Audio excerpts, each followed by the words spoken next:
I'm Robert Winston, I work at Imperial College, and I'm going to answer, or try to answer, some of the questions that you've asked us, complicated things about biology. Hi, I'm Dr. Shanice O'Mara, and I'm originally a mechanical engineer, and I'm here to answer all your questions about the subject. Hello, my name is Dr. Lewis Dartnell, and I'm a UK Space Agency Research Fellow at the University of Leicester.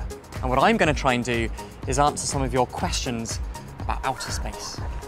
Kathleen, age 15 from London, asks, what's the best thing to make a parachute out of? That's a great question. I'd love to know why you're asking this. I would say that the three most important things are make sure the material is light, because you're going to have to pack all of that material, and it's going to be a vast amount of material, into a small space so that you can carry it onto your back. The second most important thing is something that is strong, because it's going to have to carry your weight and a huge volume of air underneath it. And on that note, it's going to have to be a material that's airtight, because you can't make it out of sponge, for example, because air would just go straight through it. Emily, who's 13 from London, asks, as colds and common diseases change, and they don't always have a cure, will we be able to find a common feature to all variations that is curable? The answer is no, I think, because we will constantly have a fight against infection, particularly as viruses and bacteria mutate, that is, their DNA changes. It will change without any kind of predictable way, and so we will have to find new ways of dealing with that all the time. Josh, who's 15 and from Dorset, asks, what happens when something organic or inorganic crosses the event horizon of a black hole? And what happens when that something reaches the centre of a black hole? Well, Josh, this is a great question. And I think that falling into a black hole is possibly the most disgusting way that you could meet your end, that you could die in outer space. Because as you approach the event horizon, you approach the lip, the outside of the black hole, you get subjected to what are known as tidal forces. The very powerful, fierce gravity of the black hole is tugging at your toes ever so slightly more strongly than the top of your head. So you get stretched out thinner and thinner, and a process that's known as spaghettification. Jessica, age 17 from Kent, asks, is the cause of eczema due to a mutation in the DNA or partly due to environmental factors? It's a very complex question and we don't fully know the answer to it, but it's likely that eczema is not due to a change in the DNA, not the DNA itself, but how the DNA probably works. So it may be much more due to environmental factors, which may have some influence on the DNA, particularly in small children. But it is interesting because eczema does tend to run in families, so there probably is some heritable form of eczema.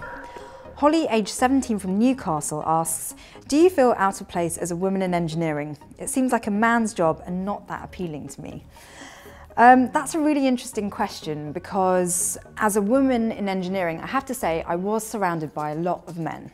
But what's always really baffled me is that it's not really a man's subject, necessarily. I mean, it's for men, women, boys, girls, everyone that loves maths, really. Because engineering is about applying maths to real-life situations, and that's definitely what I found the most fascinating. Danuki, who's 12 and lives here in London, wants to know, is there life elsewhere in the universe? And this is actually exactly what my own science, what my research is all about. I'm an astrobiologist and I'm interested in the search for life beyond our planet. And one of the things that I study, and one of the things that gives us a lot of confidence that there might be life beyond our home world, are some of the hardiest and most extreme-loving life forms we find on Earth, the so-called extremophile organisms. And we find things surviving in very cold temperatures, or very hot temperatures, or in very, very salty water, or very acidic water. And if we look beyond our solar system, out into the galaxy as a whole, in just the last 15 years or so, we've now discovered over 800 new worlds orbiting other stars out there in the night sky. Ian asks, if you had 50 billion, where would it best be spent on? Searching space or the seas? Interesting question, because I think if I had 50 billion, I'd retire.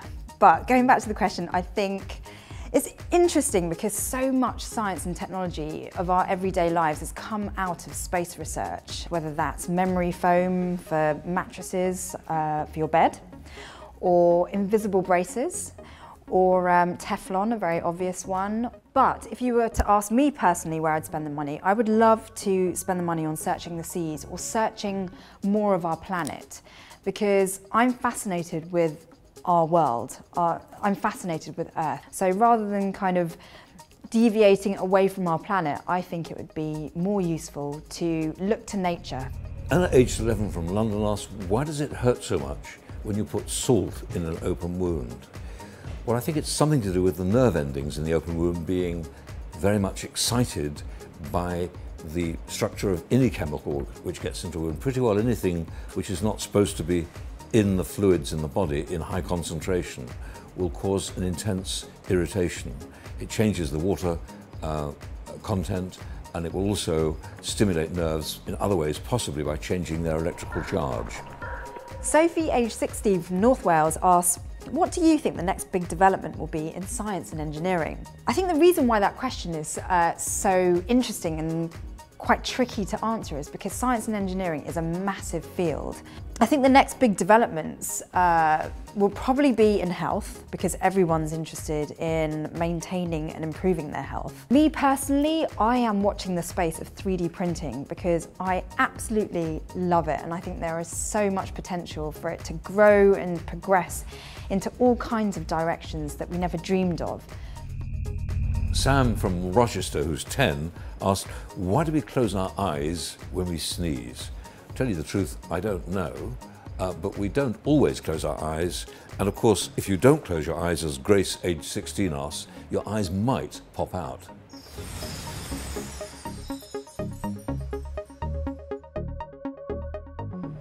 That'll worry them.